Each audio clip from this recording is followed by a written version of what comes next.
And then you're in conversations with them, and it involves a lot of coffee, and I think this is 5. And it's the 5 things that we felt that were most important and that have been rammed home to us in the past. Is how big is your market? An obvious one. Investors want to invest in big scalable product markets and big scalable products in that market generally if you're going for VC. How good is your product? Now, good is an interesting term. You can have a very, very good technical product, but if it's not sexy, it won't sell, even to very experienced tech investors. Ben freely admits, Ben is our investor from Eden, and he freely admits that the reason he invested in Huddle is because he liked the name. And he was able to tell his wife, I saw this great product called Huddle, and he goes and tells his other investor mates, it's cool, and look at the new branding and so on, and kind of the idea of getting in a Huddle, it's brilliant. Of course, this is hell from a trademark perspective in the US. But the point is sex sells, and still in the world of building a business, adding a wrapper of sheen around it is really important. Is it proven? Not is it profitable or even generating money, but proven. And it's this magical word that you will hear time and time again. It's the bane of everyone's lives, which is it got traction? I want to see more traction. I want to see more run rate. And it's that idea that it's momentum, the idea that something gains momentum. Now, momentum can be users. If you're a tech business, it can be revenues. If you're an offline business, it can be page views. It can be just sheer articles written about you. And actually, that's the most effective. Hype and articles written about you is most effective often. But it's that idea of people just saying, there's something here. And it's impossible to measure. It's purely perceptual. It's purely about what people think and opinion in the market. And if you capture that, that's when you know you can get going, even if you've got the greatest products in the market. And that's what proven means, and it's a horrible thing to try and prove that you have momentum. How scalable is your business model? So can you scale into that big market? Do you have some golden bullet, some secret sauce that means you can grow faster than your competitors? And for us, our secret sauce was that we were disrupting the enterprise sales market with a way of acquiring users that was using freemium then and is now more of a free trial model, but a low-cost way of acquiring lots of users and virally spreading from business to business. If I set up a Huddle, I invite 5 people into my Huddle workspace. 4 of them are in different businesses. Those 4 then set up workspaces to work and trial it in their own organizations. We've now got 4 leads into other businesses. That way, and we can call you up. That's our kind of secret sauce. That's what they liked about our model. It's a way of acquiring customers that we can sell to at enterprise value much more cheaply. So you have to have that certain something that's going to stand you out. And it doesn't necessarily have to be the product. What we do is a huge but boring and established market. But it's about having a secret sauce in that market that's different to everyone else. And the last one, the most important at early stage, is how credible is your team. Again, Ben, good man for the quotes, always says, good people will just figure it out. I, investor, will give you money which buys you time to make mistakes, which we've made a lot of, to figure things out. If you're clever enough and good enough, you'll figure it out. And let's face it, when we had that product that was pure vaporware, all we had was that and us. And that's who they're really investing in. So getting credibility and out there is so important. We then had to kiss a lot of frogs, the phrase for the idea that one of them will turn into a prince or a princess. Lots of coffee. You'll get addicted to crap coffee from Starbucks. That's where a lot of investors like to meet. And you go around this process until they get comfortable. It's basically they decide in the first 5 seconds whether they want to invest in you. They're just spending the next 5 months justifying it to themselves, their wives, their limited partners, and everyone else who invests in them. But literally the decision we made in the first 5 seconds, and it's about building up the credibility around that and spotting the signs of when they want to do that.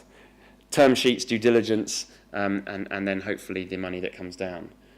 We got a couple of term sheets, and this is one of the dirty little secrets. When you're raising money, your numbers, your business case means absolutely nothing. It really doesn't. Your investors will expect it to be big, so make it big.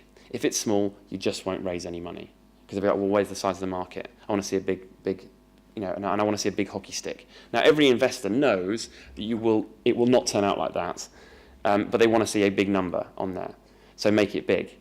And we thought we made it big, and we could have made it 3 times the size because we could have probably raised 3 times the amount of money. The thing that does mean everything in doing your deal is competitive tension, and it's fairly obvious. But getting people competing for your business, and that's why raising money in California is easy because it's just more money competing for fewer deals. And over here it is harder because there's less money competing for quite a few deals. Competitive tension is everything. Get people competing for your term sheet by hook or by crook. And we were lucky to have 2 in the first round and about 5 or 6 in the second round. And again, it happens when it's a tipping point. People suddenly go, hang on, I like this. Talk to mates, I'm thinking about investing. Suddenly, they start scrambling to look at it. So you need the competitive tension, because then you can not just bid people up, but also close it. If the classic technique from a venture capital is death by yes. They'll say yes, yes, yes, keep you going on tenterhooks, and then you'll run out of money.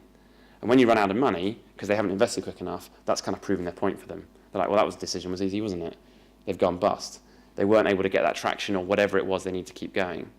But if you give them a compelling event to invest, like another investor wanting to invest, then you can close the deal. Because the hardest job for an investor is saying no. They see so many great products out in businesses. They want to, if they said yes to everything they liked, they'd be stuck. So the best way to say no and let people, the good ones, rise to the top, so natural selection. Set a deadline in trying to do a deal, and our learning was don't do it over a summer or any form of national or ethnic bank holiday. We almost went out of, our second time we ran out of money was almost over the summer of 2007 when Ben went on holiday hang gliding to the Pyrenees for a month. And we thought we'd lost the deal. We almost basically did run out of money over that period and only closed 2 months later in November.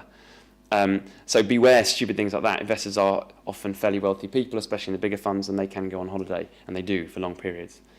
And the other one is no matter how much you raise, typically, when you get to this stage, you'll probably give away 25-30% of your business. Because if you think about it, you're an incoming investor putting in a significant amount of money, let's say £1 million and up, you're going to want a significant chunk of that business because you're going to get diluted in future rounds by other investors. So you're going to need it, and that's often the number that you end up being.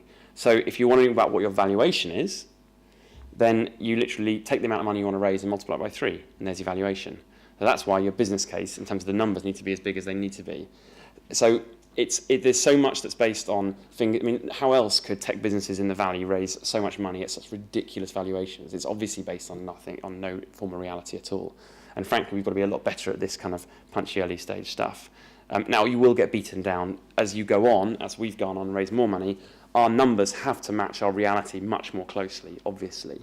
But early stage, it's all about the potential and the growth of your business. And good investors know this. Good investors want to give you money because they want to take a bigger share, but also because they want to give you a chance to compete with the big boys. The most common thing you'll have is, can we give you more money? Because, we think you need more money and we want to take more of the business, but also you're going to need it later on. And we've got to deploy our capital. And it takes months. I mean, I won't go into this. Cue Jamie's presentation, really. You listen to that. He's much more expert at it than I am. So it does take months. I mean, I figured out that over the course of that timeline I showed you, I've spent about a third of my time raising money. So that's over 12 months just raising money. That's an extraordinary amount of time not to be running the business. So, be careful. And we did use advisors when we raised the 10 million round because it was in the US, because we needed some manpower and we wanted to get on with it. And then, how do I value my business? Well, this is the formula that we use. Take how much money you think you need, multiply it by 2 at least, because you'll always be wrong. You'll always run out of money faster. And then divide it by, multiply it by 4, or divide by a quarter. If you're assuming you're going to give away 25%, multiply your valuation up by 4. You'll probably end up giving away 30%. So that's how you can arrive at your valuation. And it's silly little things like this that I wish I'd known when we were raising money, because you wonder at how you get your valuations out there. And then you get someone to validate it from other people. Now, this is obviously only applicable to an early stage business. If you have revenues, if you are a mature business and looking to raise money, then obviously it's a completely different ballpark. You are into your revenue or cash flow multiples or total earnings multiples or whatever, based on the industry. But for an early stage business, you end up with calculations like this, which seem absurd, I know, and don't try for us. Multiply it by 8 and see what happens. But the point is it's really based on how much money you think you need to get you to the next stage.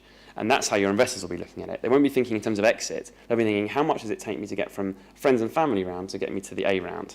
And then how much will it cost me to get me from the A to the B, from the B to the C? It's a long journey, and this is the first part of it. And there we are. So we raised £2 million and raised another £1 million from Eden in 2007. That got us the marketing and the punch we required, and it enabled us to grow from Andy and I through to some of the core members of the team who are still with us.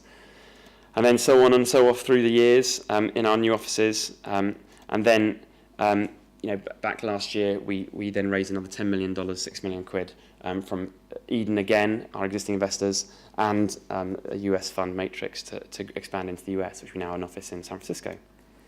Up there, and hopefully as we go on, keep on expanding to become the world's biggest cloud collaboration app.